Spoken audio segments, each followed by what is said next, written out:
Good evening, Sheepy Cake here, and today I'm going to be continuing my last video in which I read chapter 1 of Hush Hush from Becca Fitzpatrick.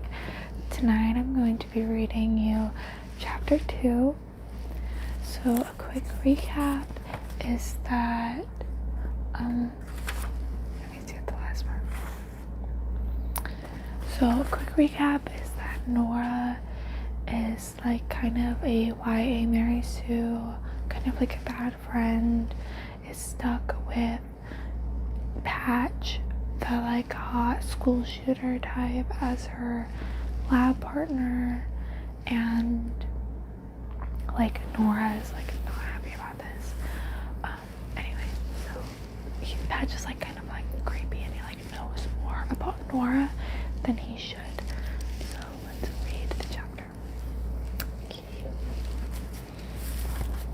My mom and I live in a drafty 18th century farmhouse on the outskirts of Coldwater.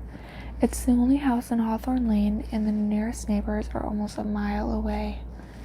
I sometimes wonder if the original builder realized that out of all the plots of land available, he chose to construct the house in the eye of a mysterious atmospheric inversion that seemed to suck all of the fog off Maiden's Coast and transplant it into our yard. The house at this moment was veiled by gloom that resembled escaped and wandering spirits. I spent the evening planted on a stool in the kitchen in the company of algebra homework and Dorothea, our housekeeper.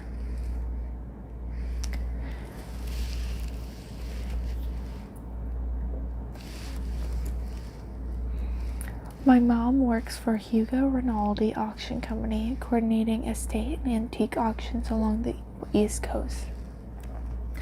This week she was up in upstate New York. Her job required a lot of travel, and she paid Dorothea to cook and clean, but I was pretty sure the fine print in Dorothea's job description included keeping a full parental watch on me. "How was school?" Dorothea asked with a slight German accent that I'm not gonna do. She stood at the sink, scrubbing overbaked lasagna off of a casserole dish. "I have a new biology partner. This is a good thing or a bad thing?" B was my old partner. More vigorous scrubbing, and the flesh on Dorothea's upper arm jiggled. "Nora, why are we always focusing on how fat people are? Like, girl, you got an eating disorder or something? Like, what's going on?"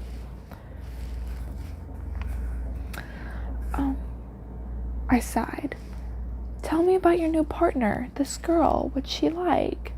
"He's tall, dark, and annoying." And that's when she stopped talking, and the rest of this is like inner monologue. "And eerily closed off. Patch's eyes were black orbs, taking everything in and giving away nothing. Not like I wanted to know more about Patch. Since I hadn't liked what I'd seen on the surface, I doubted I'd like what was deep and dark inside. Only, this wasn't exactly true. I'd liked a lot of what I'd seen. Long, lean muscles down his arms, broad but relaxed shoulders, and a smile that was part playful, part seductive. I was in an uneasy alliance with myself, trying to ignore what had started to feel irresistible. At 9 o'clock, Dorothea finished for the evening and locked up on her way out. I flashed the porch lights twice to say goodbye.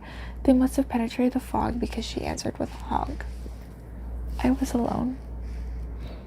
I took inventory of the feelings playing out inside me. I wasn't hungry. I wasn't tired. I wasn't even all that lonely, but I was a little restless about my biology assignment. I told Patch I wouldn't call, and 6 hours ago I'd meant it. All I could think about now was how I didn't want to fail. Biology was my toughest subject. My grade tottered problematically between an A and a B. In my mind, it was the difference between a full and a half scholarship in my future.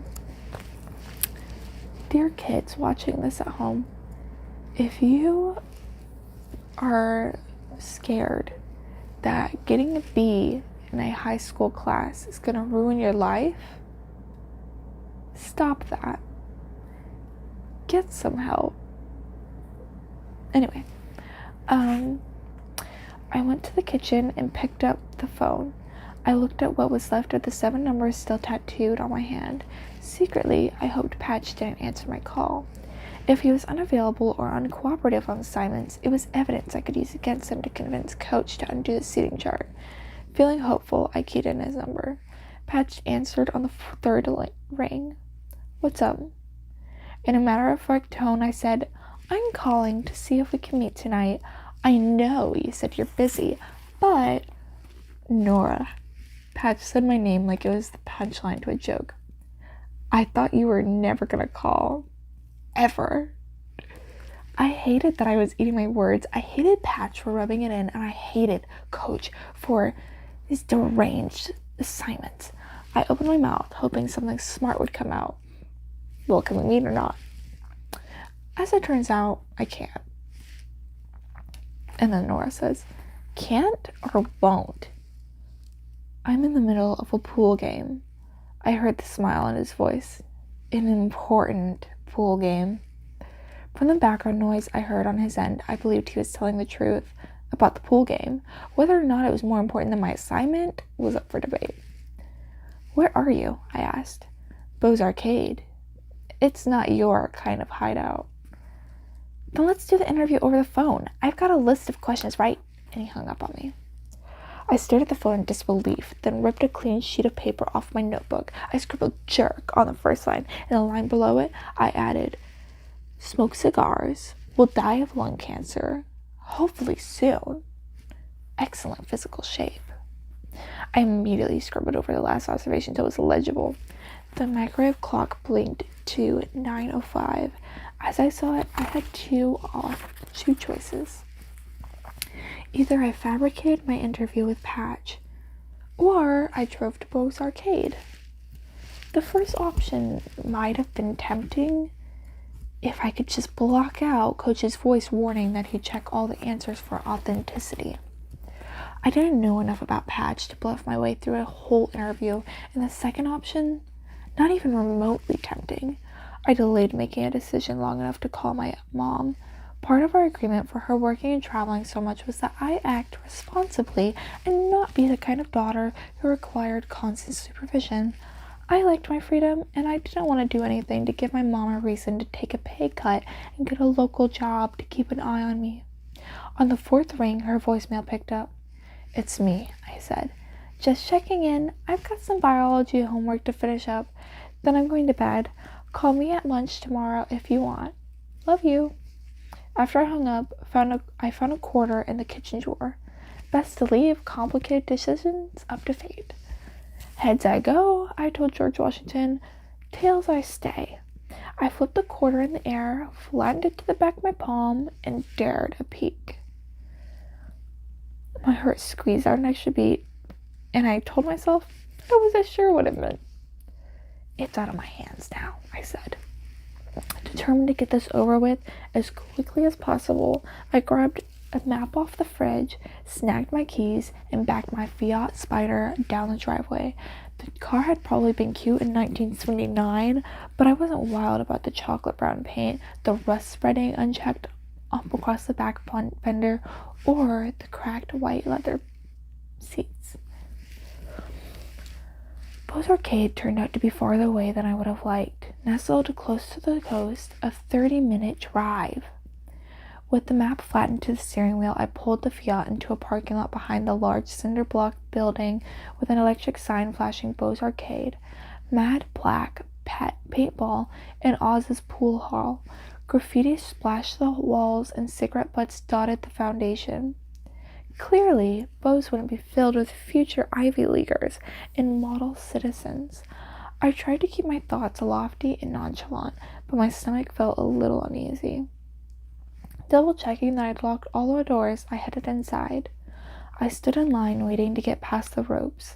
As the group ahead of me paid, I squeezed past, walking towards the maze of blaring sirens and blinking lights. "Think you deserve a free ride?" hollered a smoke-roughened voice. I swung around and blinked at the heavily tattooed cashier. I said, "I'm not here to play. I'm here to look for someone." He grunted. "You want past me, you pay." He put his palms on the counter where a price chart had been duct taped, showing I owed $15. Cash only.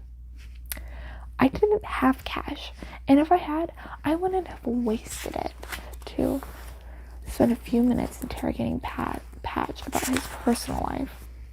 I felt a flush of anger at the seating chart and at having to be here in the first place. I only needed to find Patch, then we could hold the interview outside. I was not going to drive all this way and leave empty-handed. "If I'm not back in 2 minutes, I'll pay the $15, I said. Before I could exercise better judgment or muster up a tad more patience, I did something completely out of character and ducked behind the ropes. I didn't stop there. I hurried through the arcade, keeping my eyes out for Patch.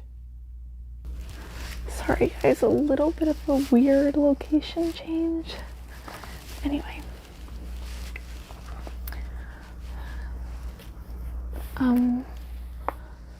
I told myself I couldn't believe I was doing this, but I was like a rolling snowball gaining momentum and speed. At this point, I just wanted to find Patch and get out. The cashier followed after me, shouting, "Hey!"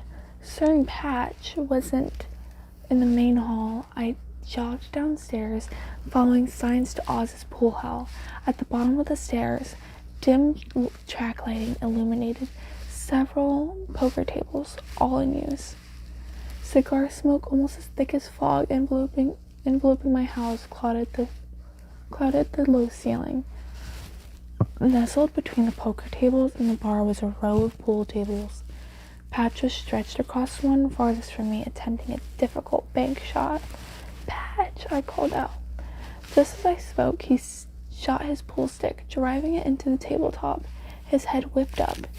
He stared at me with a mixture of surprise and curiosity. The cashier clomped down the stairs behind me, vising my shoulder with his hand. "Upstairs, now." Patch's mouth moved into another barely there smile. Hard to say if it was mocking or friendly. "She's with me." This seemed to hold some sway with the cashier, who loosened his grip. Before he could change his mind, I shook off his hand and waved through the tables toward Patch. I took the first several steps in stride, but found my confidence slipping the closer I got to him. I was immediately aware of something different about him. I couldn't quite place my finger on it, but I could feel it like electricity. More animosity? No. More confidence, more freedom to be himself, and those black eyes were getting to me. They were like magnets clinging to my every move. I swallowed discreetly and tried to ignore the queasy tap dance in my stomach. I couldn't quite put my fingers on it, but something about Patch just wasn't right. Something about him wasn't normal. Something wasn't safe. "Sorry about the hang-up," Patch said, coming beside me. "The reception is not great down here." "Yeah, right." With a tilt of his head, Patch motioned toward the others to leave. There was an uneasy silence before anybody moved. The first guy to leave bumped into my shoulders as he walked past. I took a step. I think it's raining outside.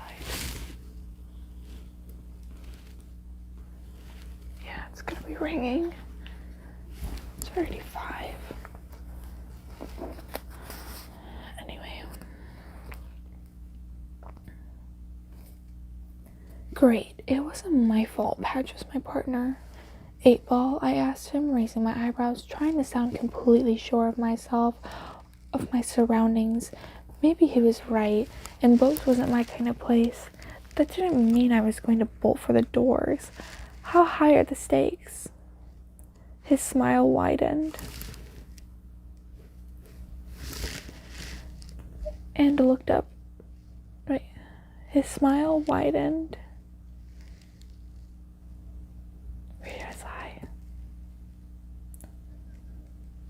This time, I'm pretty sure he was mocking me. We don't play for money. I set my handbag on the edge of the table. Too bad. I was gonna bet everything I had against you. I held up my assignment. 2 lines already filled. A few quick questions and I'm out of here.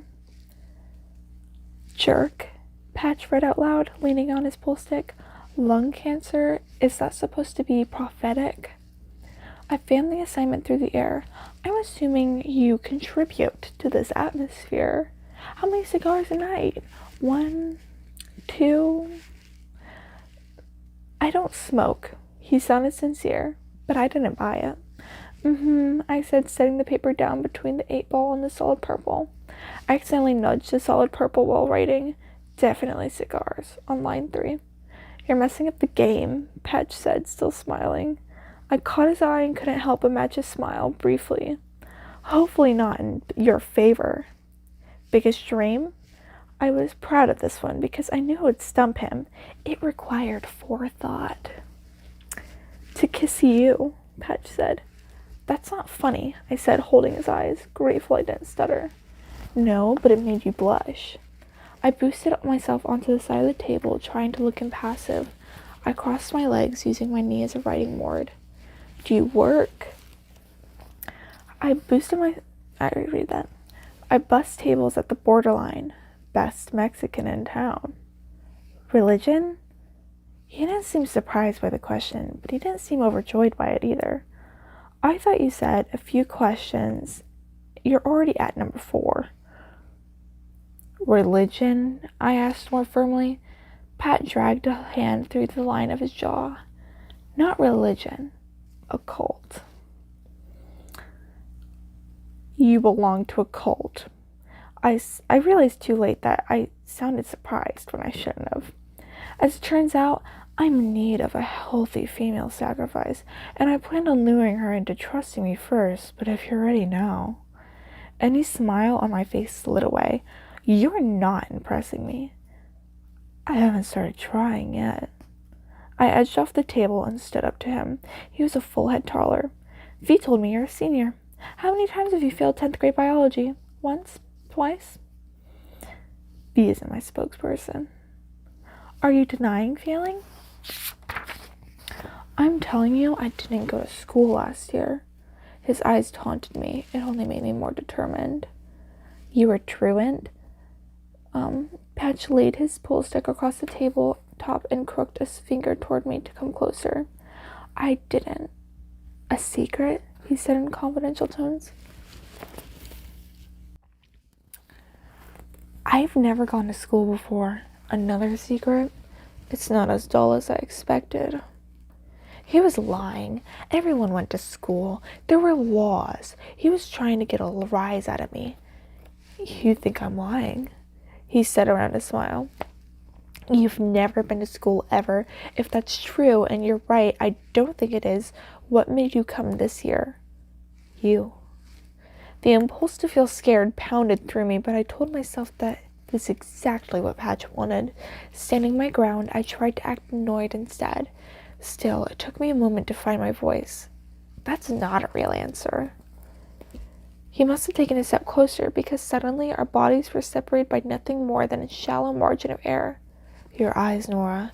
Those cold, pale, gray eyes are surprisingly irresistible. He tipped his head sideways as if to study me from a new angle. And that killer curvy mouth. Startled not so much by his comment, but by the part of me that responded positively to it, I stepped back. That's it. I'm out of here. But as soon as the words were out of my mouth, I knew they weren't true. I felt the urge to say something more. Picking through the thoughts tangled in my mind, I tried to find what it was I had to say. Why was he so derisive? And why did he act like I'd done something to deserve it? You seem to know a lot about me, I said, making the understatement of the year. More than you should. You seem to know exactly what to say to make me uncomfortable. You make it easy. A spark of anger fired through me. You admit you're doing this on purpose? This provoking me. Say provoking again. Your mouth looks provocative when you do. We're done. Finish your pool game. I grabbed his pool stick off the table and pushed it at him. He didn't take it. I don't like sitting beside you, I said. I don't like being your partner. And I don't like your condescending smile.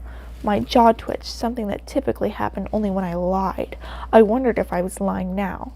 If I was, I wanted to kick myself. I don't like you, I said as convincingly as I could and thrust the stick against his chest. I'm glad Coach put us together, he said. I detected the slightest irony on the word coach, but I couldn't figure out the hidden meaning. This time, he took the pool stick.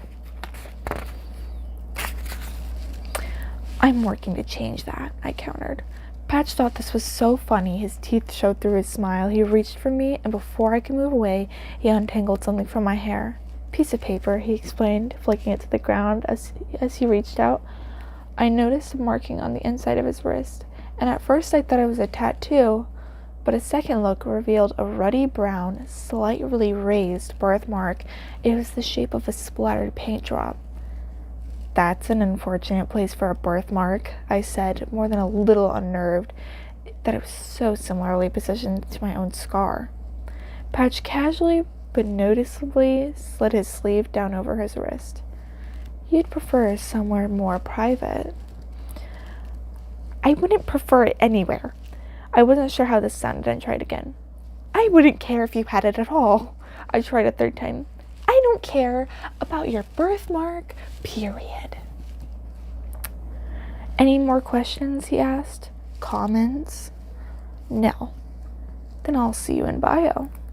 I thought about telling him he'd never see me again, but I wasn't going to eat my words twice in one day.